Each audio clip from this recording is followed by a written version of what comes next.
Al-Hujrah atau kamar yang mulia, ruangan yang suci.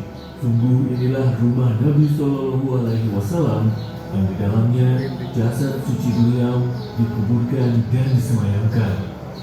Di akhir tahun pertama hijrah ke Nabi yang mulia, Nabi Shallallahu Alaihi Wasallam membangun rumah Aisyah radhiyallahu anha. Sedangkan yang dimaksud dengan ucapan kita rumahnya yang mulia ialah rumah tempat tinggal beliau serta halamannya. Al-Hujrah atau kamar ialah halaman terbuka ini yang terletak di depan rumah, ukurannya sekitar 4 meter dikali 5 meter dan memiliki 2 pintu. Pintu di sebelah utara dan pintu di sebelah barat yang terbuka langsung menuju masjid. هنا دوحة لنبي الهدى كأنك حين تراها معا هنا يجد المرء سلوانه وينثر من شوقه أدمعا. Inilah pintu yang dulu Nabi Shallallahu Alaihi Wasallam gunakan untuk mengeluarkan kepalanya kepada Aisyah radhiyallahu anha ketika beliau beriktikaf supaya disisir, dirapikan, dan diminyaki. Perabotan yang ada di Al-Hujrah ini diantaranya tungku api, juga ada perabotan lain seperti pelana, lampu, dan kayu bakar. Sedangkan bagian yang beratap ialah rumah yang dikhususkan untuk ditinggali dan menginap. Rumah yang tampak sederhana. Ukurannya sekitar 5 meter dikali 6 meter dengan tinggi 2,5 meter hingga atapnya. Fondasi rumahnya terbuat dari batu, dindingnya dari tanah liat, atapnya dari pelepah kurma, serta rumput ilalang yang dicampur di atasnya lapisan tebal tanah liat. Jika kita masuk rumahnya, maka itu merupakan tempat tinggal yang sederhana. Sebuah kamar kecil, tampak sekali pemandangan kezuhudannya. Inilah kasur yang berkerikil. Itu adalah bantal dari serat tanaman. Di sana ada selimut. Ini adalah rak yang di atasnya ada sedikit gandum. Ini adalah wadah air tergantung yang ada di dalamnya air secukupnya. Jika kita keluar dari rumah Nabi yang mulia, menaiki tangga yang terbuat dari batang kurma itu, maka di atas rumah kita bisa melihat ada sebuah kamar berukuran kecil yang disebut dengan Al-Mashrobah. Hai orang-orang yang beriman, di kamar yang mulia inilah Rasulullah Shallallahu Alaihi Wasallam hidup bersama Aisyah radhiyallahu anha, manusia yang paling dicintai olehnya, menjalin kehidupan yang indah, dipenuhi dengan kasih sayang, diterangi oleh kesucian, dan dibangun dengan interaksi yang luhur.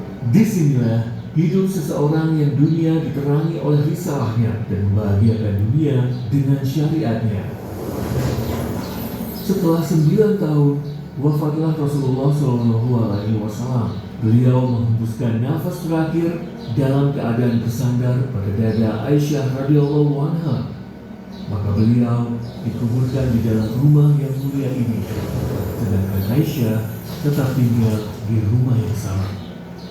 Setelah kurang dari 3 tahun, wafatlah ayahnya, Abu Bakar Asy-Siddiq radhiyallahu anhu. Maka beliau pun dikuburkan di samping sahabat terbaiknya Shallallahu Alaihi Wasallam.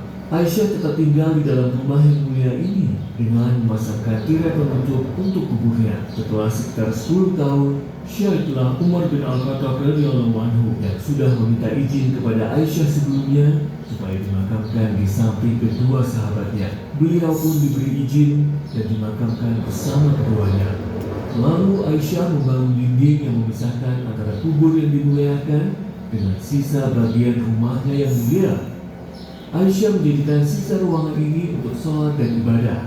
Aisyah tetap menjaga bagian kecil ini yang dulunya ruangan luas yang beliau isi dengan ilmu, pengajaran, dan pendidikan. Kaum muslim datang dari seluruh penjuru bumi untuk memberikan salam kepada ibu kaum mukminin yang menjaganya sambil menuntut ilmu darinya. Demikianlah beliau lakukan sampai wafat. Kemudian Aisyah dimakamkan di pemakaman Al-Baqi dan ditutuplah rumahnya yang mulia dengan rapat. Kondisi ini terus berlanjut hingga tahun 88 Hijriah. Pada masa kekhalifahan Al-Walid bin Abdul Malik, Umar bin Abdul Aziz mengembalikan kejelasan rumah yang mulia ini atas perintahnya untuk menjaga kuburan yang mulia.